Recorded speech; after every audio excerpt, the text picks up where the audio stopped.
कि आपके विचार अच्छे या बुरे आपकी जिंदगी में वैसे ही अनुभव खींच लाते हैं। अच्छा। मतलब सोच अच्छी तो नतीजे अच्छे, सोच बुरी तो नतीजे बुरे।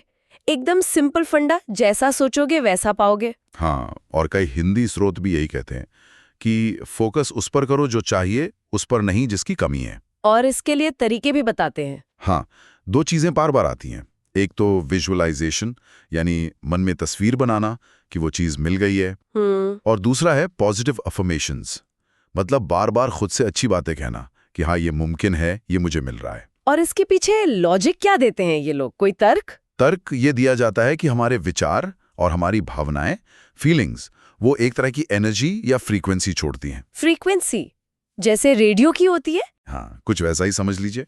और ये एनर्जी, ये फ्रीक्वेंसी अपने जैसी ही फ्रीक्वेंसी वाली चीजों को अपनी तरफ खींचती है, जैसे लोग, मौके, हालात, सब कुछ। अच्छा, रोंडा बर्न की किताब में और कुछ और जगहों पर भी एक 3 स्टेप वाला प्रोसेस बताया गया है ना? हाँ, 3 कदम। पहला, मांगो, आस्क, मतलब क्लियरली बताओ यूनिवर्स को कि चाहिए क्या। मांग लिया? फिर दूसरा, विश्वास करो, बिलीव। यहां पर बात है अटूट यकीन की, कि जो मांगा है वो मिल ही रहा है, कोई शक नहीं, रत्ती भर भी शक नहीं। बिल्कुल नहीं। और तीसरा कदम, प्राप्त करो, रिसीव, यानी उसे पाने के लिए तैयार रहो, खुले मन से स्वागत करो, और जब मिले तो शुक्रगुजार हो। मैनिफेस्टेशन शब्द बहुत सुनने में आता है। हाँ, मैनिफेस्ट करना। जिसका मतलब है कि सोच और इरादे से किसी चीज को हकीकत बना देना। द सीक्रेट वाले अक्सर कुछ फेमस लोगों के उदाहरण देते हैं। Oprah Winfrey, Jim Carrey. हाँ, ये कहानियां खूब सुनाई जाती हैं। कहते हैं ओपरा ने विजुलाइज किया था कि उन्हें द कलर पर्पल फिल्म में रोल मिलेगा, और मिल गया। और जिम कैरी वाली कहानी भी मशहूर है कि उन्होंने खुद को $10 मिलियन का एक पोस्ट डेटेड चेक लिखा था। अच्छा। हाँ, और कुछ साल बाद उन्हें डम्ब एंड डम्बर फिल्म के लिए ठीक उतनी ही रकम मिली। अब ऐसी कहानियां सुनकर तो लोग इंस्पायर होंगे ही। बिल्कुल। और रेडिट पर भी कुछ लोगों ने अच्छे अनुभव शेयर किए हैं। एक ने बताया कि कैसे इस किताब ने उनकी माँ को एक मुश्किल दौर में उम्मीद दी। सहारा मिला। हाँ, एक और किस्सा था कि कैसे किसी के दोस्त ने सिर्फ सोचकर, विजुअलाइज करके एक आईपॉड पा लिया। तो ये दिखाता है कि ये विचार लोगों की किसी गहरी जरूरत को छूता है, शायद उम्मीद की जरूरत या अपनी जिंदगी पर कंट्रोल पाने का एहसास। हाँ, मुश्किल वक्त में एक मानसिक सहारे जैसा। बिल्कुल। लेकिन सिक्के का दूसरा पहलू भी है। नेगेटिव एक्सपीरियंस भी हैं। बहुत है, और कुछ तो काफी सीरियस भी। एक यूजर ने लिखा कि उनके एक्स पार्टनर ने इस किताब के प्रिंसिपल यूज करके उन्हें इमोशनली मैनिपुलेट करने की कोशिश की। अरे बाप रे, ये तो खतरनाक है। हाँ। कुछ और लोगों ने बस अपनी निराशा बताई कि बहुत कोशिश की, सोचा, पर कुछ नहीं बदला, और ज्यादा फ्रस्ट्रेट हो गए। ये भी होता है, उम्मीद टूटती है तो दुख ज्यादा होता है। एक यूजर का किस्सा तो और भी अजीब है। उनका थेरेपिस्ट उन्हें द सीक्रेट पढ़ने को कह रहा था। थेरेपिस्ट? हाँ। इससे उनका थेरेपी से ही भरोसा उठ गया। ये दिखाता है कि अच्छी नीयत से दी गई गलत सलाह भी नुकसान कर सकती है। और यहीं पर वो जरूरी फर्क समझना होगा जो कई स्रोत भी बताते हैं। किस चीज में फर्क? फर्क असली पॉजिटिव सोच जो साइकोलॉजिकली फायदेमंद है और द सीक्रेट वाली जादुई सोच के बीच। अच्छा। आशावादी होना, कॉन्फिडेंस रखना, मुश्किलों से लड़ने की हिम्मत, इनके तो रियल फायदे हैं। हिंदी स्रोत भी कहते हैं पॉजिटिव नजरिया स्ट्रेस कम करता है, आपको ज्यादा रेजिलिएंट बनाता है। हाँ, इसे शायद प्लेसिबो इफेक्ट से भी जोड़ सकते हैं। मतलब जब हम मान लेते हैं कि कोई चीज काम करेगी तो वो थोड़ा बेहतर लगने लगता है। बिल्कुल, प्लेसिबो इफेक्ट तो होता ही है, मन का खेल है। लेकिन ये फायदे हमारे अंदर के सिस्टम की वजह से हैं। द सीक्रेट जिस तरह के कॉस्मिक लॉ की बात करती है, वैसा कोई फिजिकल लॉ साइंस ने तो अभी तक माना नहीं है। और यहीं से आलोचना शुरू होती है। एग्जैक्टली। सबसे बड़ा आरोप यही है कि ये साइंस नहीं, ये सूडो साइंस है, छद्म विज्ञान।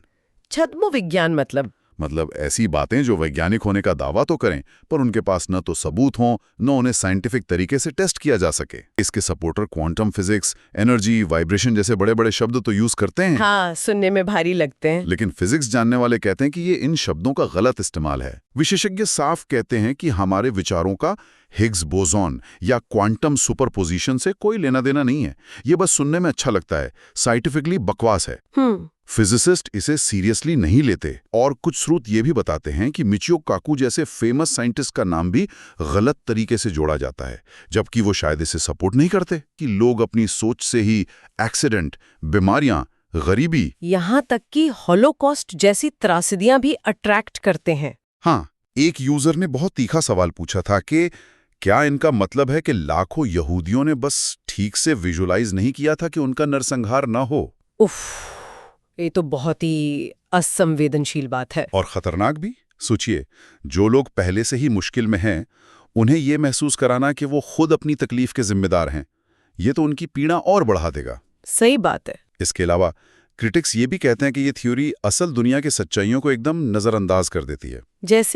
जैसे मेहनत, किस्मत, आपके सामाजिक और आर्थिक हालात, आपको परिवार से कितना सपोर्ट मिला या नहीं मिला, भेदभाव, ये सब चीजें कितनी मायने रखती हैं सफलता में। हाँ, सिर्फ सोच बदलो वाला मंत्र इन सबको भुला देता है। तो मतलब सिर्फ आइडिया या मेहनत काफी नहीं है, मौके, कनेक्शंस, किस्मत, ये सब भी बहुत जरूरी हैं। बिल्कुल। कुछ स्रोत इसकी तुलना प्रॉस्पेरिटी गॉस्पेल से भी करते हैं। वो क्या होता है? वो एक धार्मिक विचार है कि भगवान चाहते हैं आप अमीर और स्वस्थ रहें, और आपकी आस्था आपको ये सब दिला देगी। अच्छा। और कई बार इसकी तुलना MLM स्कीम से भी होती है, मल्टी लेवल मार्केटिंग, जहां बड़े बड़े सपने दिखाकर लोगों को फंसाया जाता है। सेल्फ हेल्प इंडस्ट्री पर भी सवाल उठते हैं कि इसके सपोर्ट में जो सबूत दिए जाते हैं वो ज्यादातर पर्सनल एक्सपीरियंस होते हैं। हाँ। एनेक्डोटल एविडेंस, मतलब सुनी सुनाई बातें। हाँ, और ये अक्सर कंफर्मेशन बायस से प्रभावित होते हैं। मतलब हम वही देखते हैं जो हम मानना चाहते हैं। हाँ। और सिलेक्शन बायस भी होता है। हम सफल कहानियां याद रखते हैं, असफल कोशिशें भूल जाते हैं। और क्योंकि इसके दावे इतने गोलमोल हैं, इन्हें साइंटिफिक तरीके से टेस्ट करना या गलत साबित करना नामुमकिन सा है। तो एक तरफ ये द सीक्रेट और लॉ ऑफ अट्रैक्शन है जो इतना पॉपुलर है, लोगों को होप देता है, शायद कुछ साइकोलॉजिकल आराम भी। दूसरी तरफ साइंस इसे नहीं मानता, इसे सूडो साइंस कहता है। शायद सबसे बड़ा टेक अवे यही है कि द सीक्रेट वाली जादुई सोच और असल जिंदगी में काम आने वाली पॉजिटिव साइकोलॉजी, इन दोनों में फर्क करना बहुत जरूरी है। हाँ। हिंदी स्रोत और रेडिट की बहसें भी यही कहती हैं। पॉजिटिव एटीट्यूड रखो, लक्ष्य बनाओ, उन्हें पाने के लिए विजुलाइज करो, ये सब ठीक है, फायदेमंद हो सकता है, लेकिन सावधानी के साथ। हाँ, ये उम्मीद मत पालो कि बस सोचने से सब बदल जाएगा। एक्शन का भी रोल है, कर्म का। कि द सीक्रेट के 3 स्टेप्स, मांगो, विश्वास करो, प्राप्त करो, में एक चौथा सबसे इंपॉर्टेंट स्टेप मिसिंग है, हासिल करो, अचीव। क्या बात है, बिल्कुल सही। मतलब सोचो, यकीन करो, पर साथ में मेहनत भी करो। तो निचोड़ यही है स्रोतों के हिसाब से कि पॉजिटिव सोच एक पावरफुल टूल है, लेकिन लॉ ऑफ अट्रैक्शन, जैसा द सीक्रेट में बताया गया है, वो साइंटिफिकली प्रूव्ड नहीं है और उसके कुछ रिस्क भी है। सही कहा। और इन सब बातों पर सोचने के बाद मेरे मन में एक सवाल आ रहा है। क्या? चलिए मान लेते हैं कि कोई जादुई कॉस्मिक अट्रैक्शन फोर्स नहीं है। हाँ। ठीक है। फिर भी किसी चीज पर गहरा विश्वास करना, किसी गोल पर फोकस करना, पॉजिटिव रहना, इसका जो साइकोलॉजिकल असर होता है वो तो शायद बहुत पावरफुल हो सकता है। हाँ, हो सकता है। तो असली सवाल शायद ये नहीं कि यूनिवर्स सुन रहा है या नहीं। असली सवाल ये है कि हम अपने मन की इस ताकत को समझदारी से, सही तरीके से और असलियत को ध्यान में रखते हुए कैसे इस्तेमाल करें, बिना स्यूडो साइंस के चक्कर में पड़े और बिना किसी को उसकी मुश्किलों के लिए दोष देने वाले जाल में फंसे।